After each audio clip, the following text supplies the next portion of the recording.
And I'm muted just because I'm on public Wi-Fi and it's dragging, so. I mean, my video, I muted my video. Great, So thanks, Marianne, that's really you hear clear. that? Okay. Yeah, that's really clear. Anybody else? Anything you want to highlight about the energies and or the paradigms that you're seeing when there's a less optimal agreement?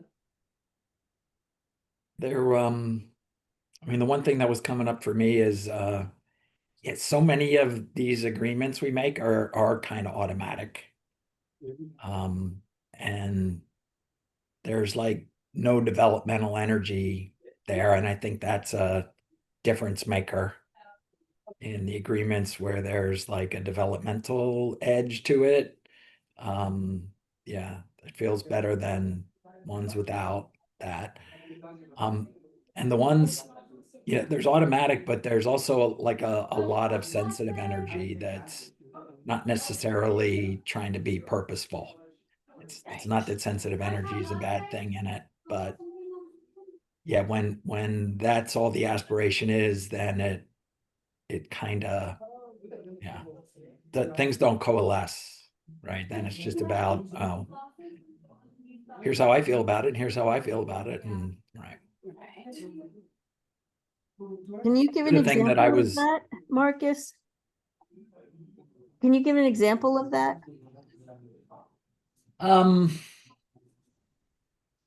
trying to think of one.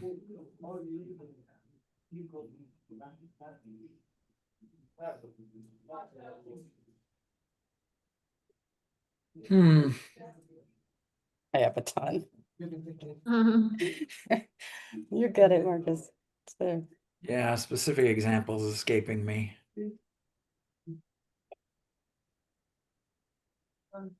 I can see sensitive as like why I might think I need to make an agreement. Is that sensitive? Or sensitive is more kind of really external considering sensitive? Yeah, so that's a good question. What the heck is sensitive energy? I could speak from my own experience. Yeah. I think it's both internal considering and external considering. In my example, thinking about parenting with my ex, his motivation was I want our children to always feel unconditionally loved, which is a wonderful approach. And my approach was I want them to feel unconditionally loved and I want them to be competent human beings, which is also a wonderful approach. But they were completely at odds all the time. And so our feelings were hurt. I'm thinking of sensitive energy, right? Right. And, we were moving more automatically from ideas about how we make agreements that were more like now I see this, right? That were more about moral higher ground, being right, convincing each other, protecting ourselves or our children, our fears running us and therefore not making great decisions. So yeah, that's super concrete for me. And I wish I would have understood back then and been asking myself, like, so maybe we can switch, unless Joya, you want to share anything here, but I was thinking we could switch to, okay, what did a decision that looked, or an agreement that felt right on? What were the energies and what were the paradigms more alive in those? So Joya, feel free to jump in if you have something you want to share about the other one, but otherwise you can Yes, take first thanks. crack. Thanks a lot. I actually wanted to share something. I just dropped my daughter to boarding school just this past beginning of the week in Canada, actually, in Sherbrooke, Quebec. And I remember that the headmaster was talking to the parents, and he mentioned something about how, the land is obviously the Abenaki. I think that's how you pronounce it, the Abenaki tribe and so on, their land, and how they never owned it, but they lived in partnership with the land. And, so I was like, wow, that's nice. And then he also spoke about, the people that are working on the grounds on campus, how they take pride in just being there, and he was actually saying that we as parents, or whoever is there, as even the students, the children, they should actually appreciate what these people are doing on the grounds, keeping it nice and neat. So I guess what I'm trying to get to is I'm trying to see where, because there are a lot of these different terms that you're using, they are very much present in each of these individuals, in each of their commitment to the campus, commitment to the students. So there's a lot going on there. There's that ownership, there's the love for the place, and all of that. So I was really, I felt like that was the complete place where this regenerative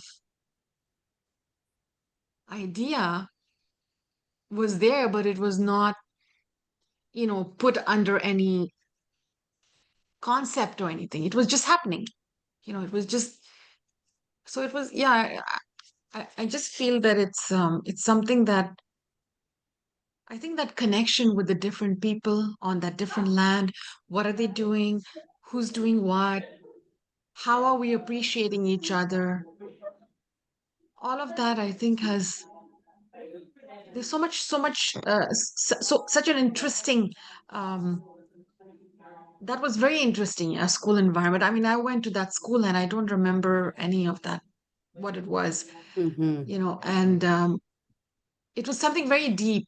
I left there feeling that, oh my God, I'm so glad my daughter is here. Mm. Mm.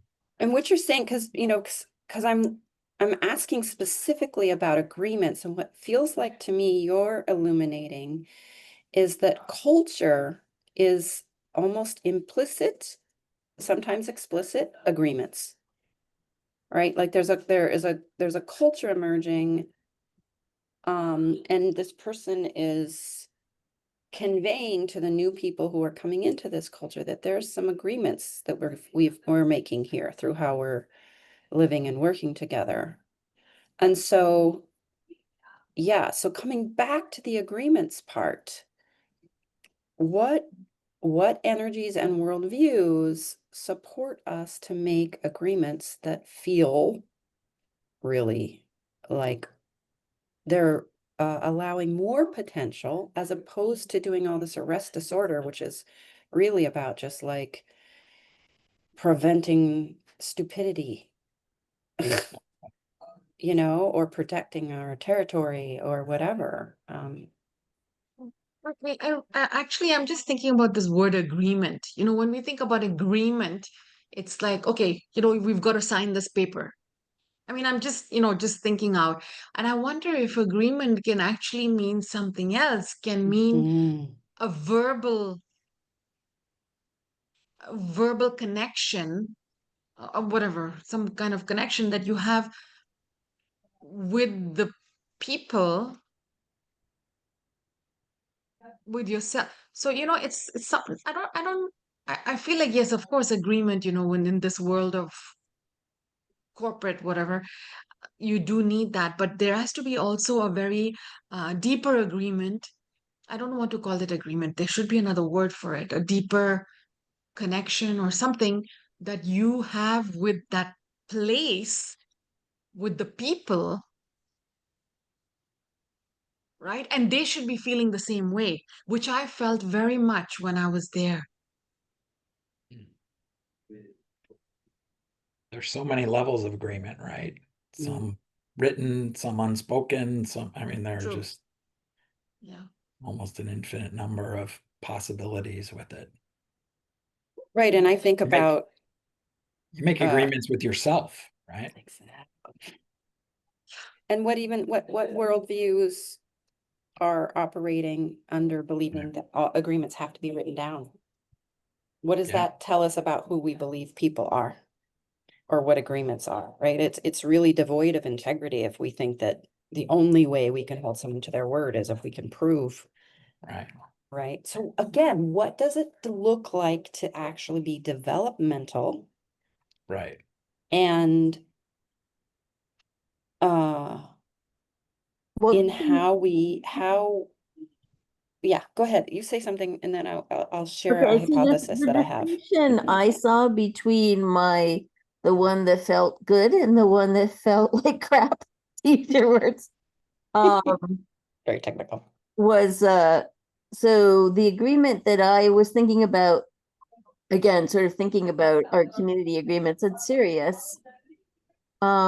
We have a community agreement to talk to people, not about them. Not talking behind people's backs and starting a whole gossip mill, which Mhm. unfortunately still does happen quite a lot. Mhm. But to like that we have a talk directly to the person if you need support. We have a communications domain and training in nonviolent communication. If that still doesn't work, then people sort of move up to the core group and they're sort of a move more into a sort of a court of last resort. And the distinction for me was that's a practice, right? So that doesn't tell you, like compared to the housing agreement, which tells you you have to do this. It gives you like a practice, and then you have like many ways of applying that practice. There's Mhm. like, resources and templates, but I'm also now working to bring Carol's 3 human capacities into that conversation because I feel like even the feedback has sort of stayed at kind of more of a sensitive conscious level, right? A little bitty moving into the creative, but I'm realizing when people are, often people will come to NVC conversations, they're with like a point of view that they're right? And so I've been thinking like what would create some developmental switch there. Mhm. And I'm really realizing like when people are like telling me what they think I need to change, I don't really find that a very helpful conversation. And it can be quite eroding, actually. It's under the guise of helping, it can be quite eroding. So I've really been thinking like I would rather know in the community like what people are up to and what they're really, what their hearts and desires are in. And then, so I guess I want to shift more to an internal, try to shift into some sort of pattern of more of an internal locus of control. People are not giving each other feedback, kind of saying you need to change. And something that's exciting, that's external, considering that there might be then some new level of agency between us, right? So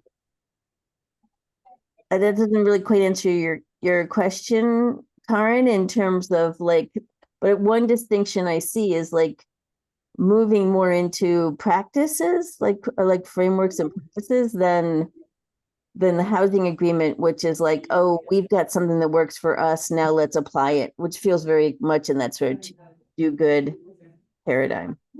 Is any of that helpful okay.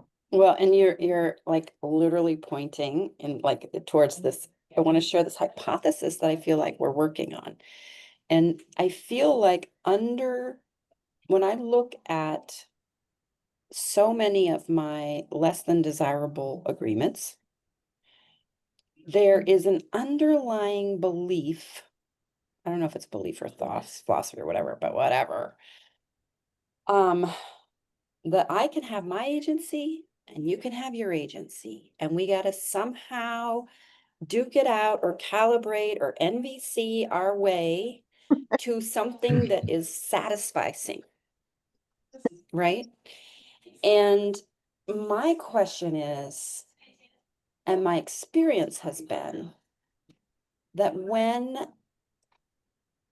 parties are rooted in higher order energies and with a direction that is out, pulling us up, incredible amounts of potential are released, and they don't have to deal with all of that rulemaking. Mm. So I'm like, how do we get there more often? So again, my question is, do you experience that, help me work this hypothesis. Do you experience that a lot of our decision making is about a false binary of believing I can have agency or you can have agency? What's the reconciling force? Yeah. And who do we need to become to actually presence that in ourselves, in our relationships, in our systems? It's so interesting because I was just I just graduated from the Harvard Kennedy School and we took a course in negotiation and leadership. And I kept telling the professor, I said, in negotiation, it's one or the other. One wins or the other wins. And he tells me, no, no, that's not the case. The case is where you win on both sides. You win on both sides. So when you said, Karen, that, everybody has my view, your view, right? My view, your view. But the thing is, I'll go back to the school example. The headmaster, when he spoke about this pride in the campus and environment, he just said it. I mean, he didn't like somebody didn't have to ask him that, what is the school about? He kind of just gave that picture in one sentence. So he very easily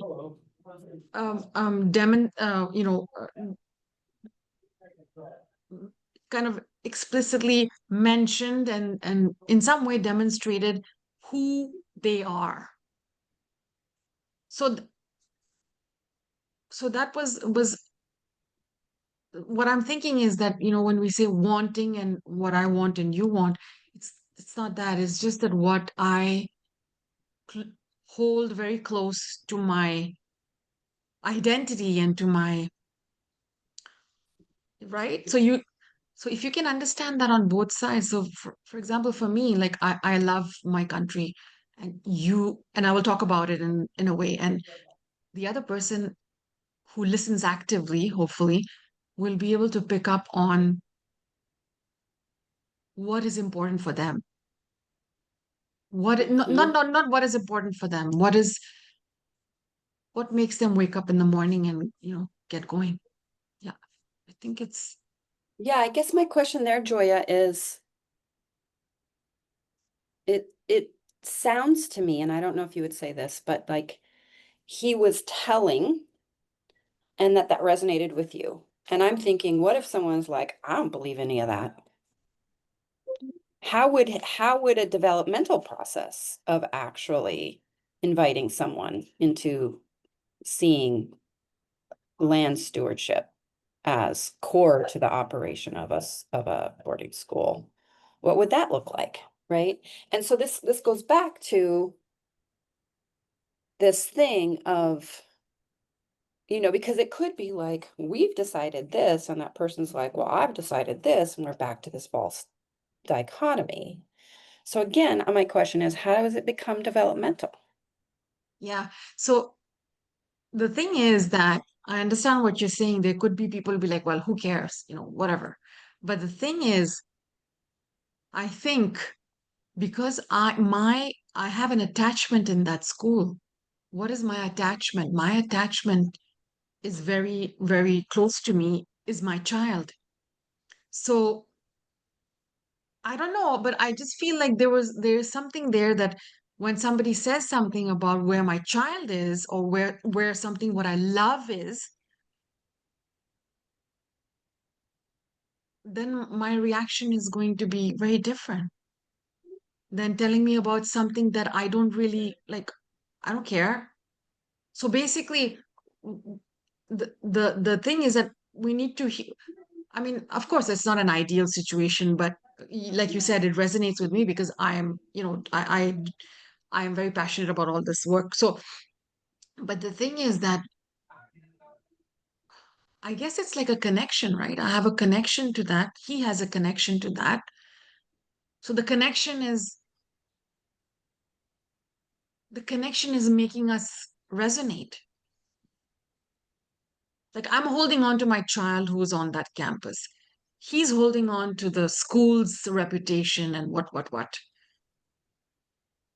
So we connect in that way that for me, my child's well-being is important. For him, the campus's well-being and his staff and whatever else is important and the land.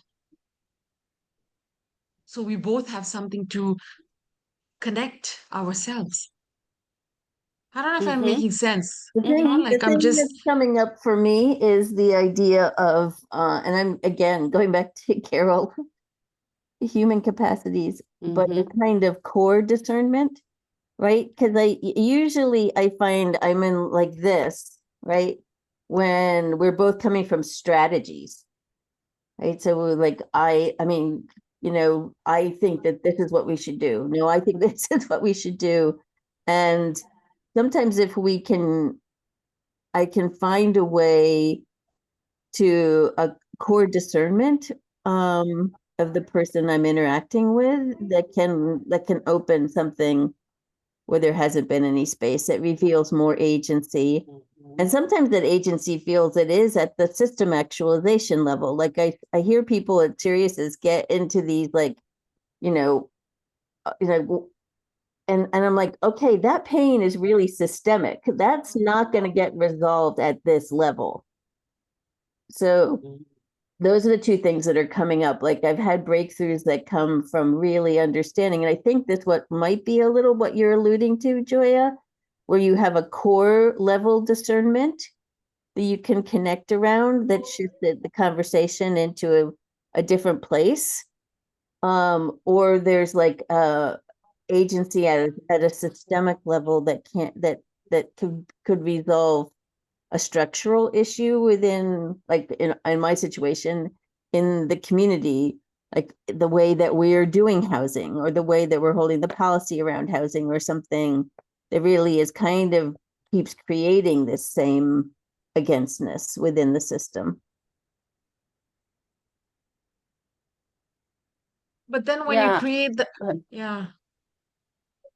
That's where I see the two potentials for agency with what you're asking, or where I've found that in my own life.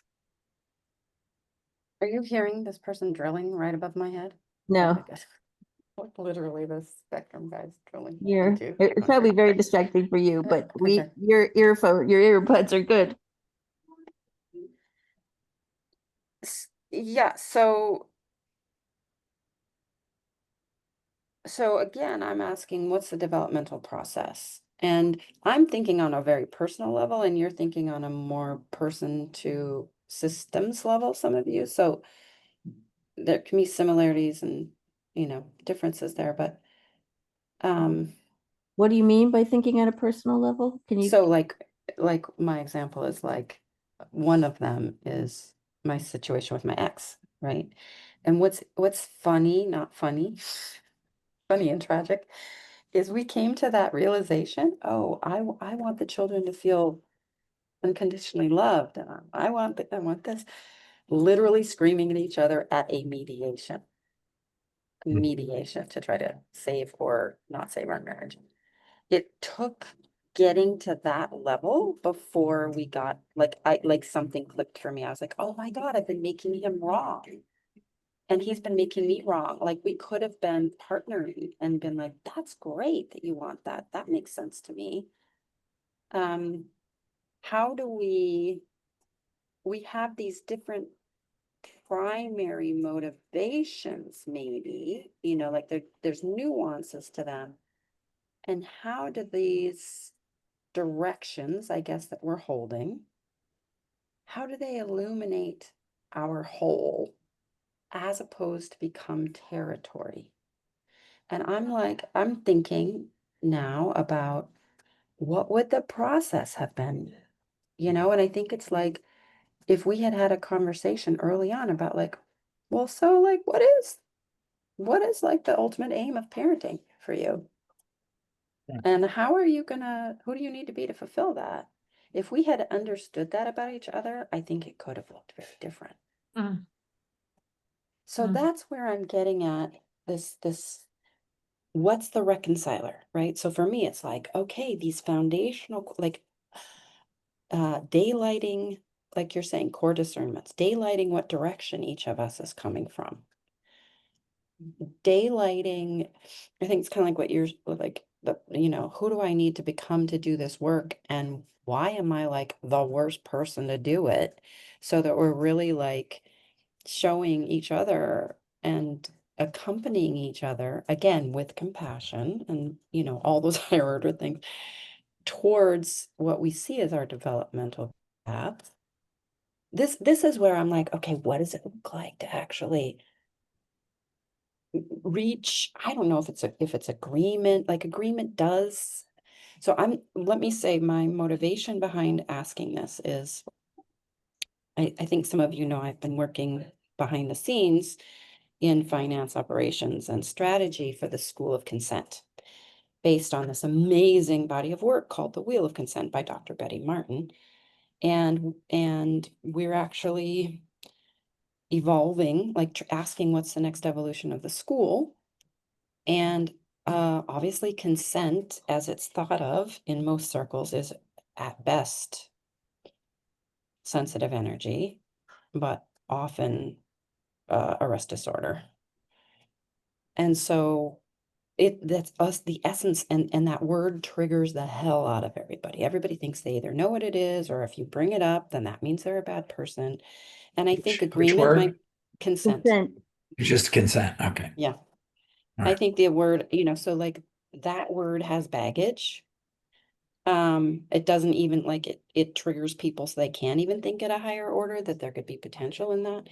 And I think maybe even the word agreement does, right? Like how much history do we as a country have of making agreements that we do not actually uphold, right?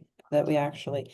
So again, I'm asking, what is this higher order mm, way to coming to, maybe it's alignment, not agreement, or mm. accompaniment in our unfolding and unfolding. I don't know there are probably no words in English.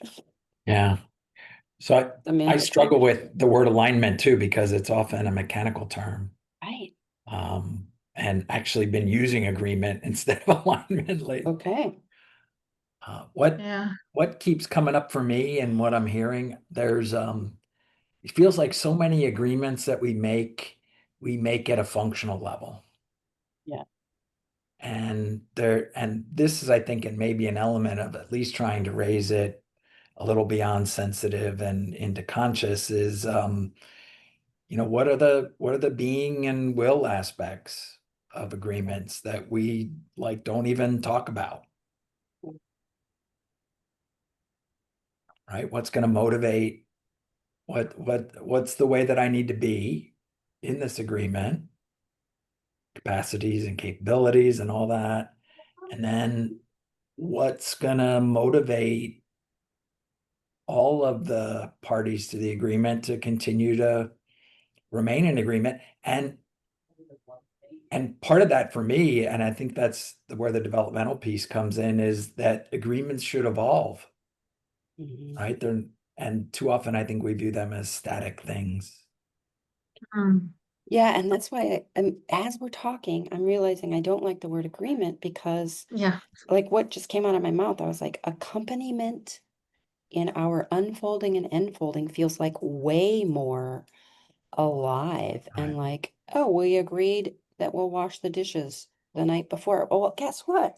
Doesn't work this week. Who freaking cares what we decided before? Right. If we know what our direction is. Yeah. I was just thinking about, I mean, It's used a lot, I know. It's collaboration, partnership. I like that word partnership because that kind of gives you the one side and the other side. You know, what is it? I'm going to look after the land and you're going to be nice to it. You know, kind of thing, like a partner. So Mhm. Mhm. like what is our partnership in this project or whatever it is? You know, yeah, you're a partner. You're like kinship, partnership, you know.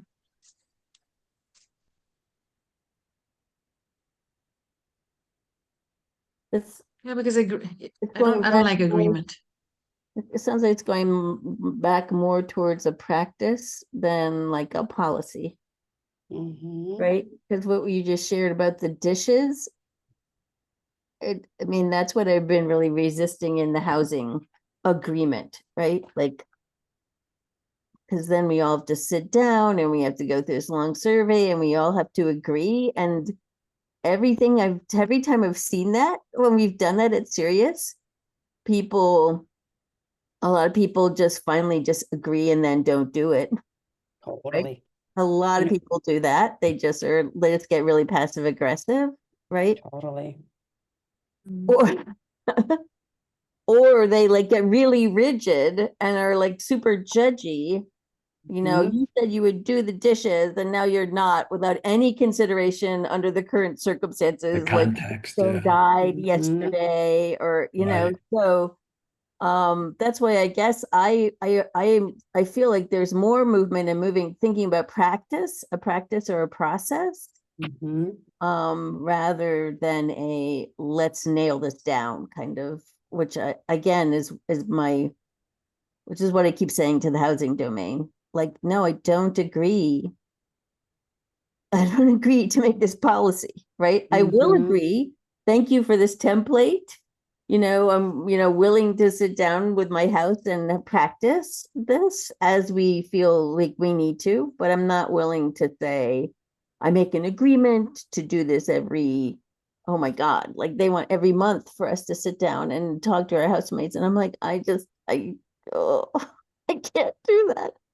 Mhm. Um, Yeah, what would it look like for them? Like if you, so, I'm thinking of beauty and order, like so often in reevaluation counseling, like just kind of an off the cuff thing is like whoever has, the higher level of beauty and order need, like lean to that level, you know? But I'm just saying that as an aside, but like so if there's a common belief that beauty and order has value in the nurturing of home space, what does it look like if there's agreement on that as a kind of quasi direction? What does it look like to trust people to be in their fullest agency, to figure out how to do that with each other? I think about my positive example was living with my friends. I think I told this story before, like a couple and their teenage son and another friend and two big, huge dogs. And we were all in a 2-bedroom, 1-bathroom house for a summer. And it was the best co-living situation I've ever had. Mhm. And it was because everybody had done a lot of work on themselves and lived in other co-housing. So it wasn't their first rodeo. But, this whole thing of like that, I was like, well, what beauty is possible here now between us that otherwise could not come to be? And they're like, that's our motto for the summer. And so it was like, I'd be like, oh, this fridge is wobbly or weird or something. And I'd come home and the husband had overheard me say that and he'd fix the fridge. And then, it was stuff like that where there was no like rule making or, sometimes we made specific, we sat down literally for 30 minutes and we're kind of like, well, what things need to happen and what would you like joyfully take on for service to the beauty and order of the household? And each of us decided, and we just did it because we wanted there to be joy and not to default to having to submit to some rule. It felt so different qualitatively. I was like, oh my, and literally so much happened that like the motto was like, this is my life, because so much awesome stuff would happen just out of Mhm. the abundance of us being together. Watching a movie together, but then someone sits at your feet and they get a massage, on their shoulders. And then at the end, we were like, this is my life. Like it became a conviction as opposed to like, this is so unusual. It was like, this is how it should be. And that was just this like enlivening potential experience. And people were giving of what their essence was. I mean, It that just, feels like agency. I think that's the benefit exactly, of agency. exactly. So I think there's this straitjacket that we put into that we're not even actually aware of. We put this straitjacket on what it means to like agreement feels like a straitjacket to me. As opposed, and I'm just using these words, Joya, you're using partnership. I'm using accompaniment in our unfolding and enfolding. Mm. That feels like freedom and flow, and that's how Yeah. I want to be. Yeah, yeah. So this is exactly so that's why I felt like agreement is like shh, like that's it. But what you're saying, Karen, and when I think about partnership, it's like you're adding emotions to that. You're adding Mhm. your personality to that, your character. So let's say today I had to do something and I didn't want to. I don't feel like it. So are you going to hold me accountable and like find me? Like, no, I don't want that. Right? I just like I don't want to do it. I'll do it when I feel like doing it. Mhm. And that's a huge struggle with me and my husband. But anyway, yeah. Um, so I just feel like, you have to it's a person, it's not a machine. I'm a person, I'm not a machine. Yeah. Yeah. And all of our machine, alignment, agreement, all of our machine or arrest disorder things that are running how we make agreements drain the potential, literally suck the potential out of them. Exactly. Exactly. So let's realign potential and how we live and work together. I have to run. I have a 1 o'clock, but this has been super fun. Thank you folks for letting me show up and work this. I was like, maybe this will be fun. So I hope it was Yeah, fun for thanks the for rest of bringing you. it, Karen. Thank Super you. fun. Super fun. Thank you Okay. all. Might Good not to see you see for a few you. more weeks again. All right. Traveling, but see if I can pop in. Thanks. Be well. Bye, Take everyone. care. Bye.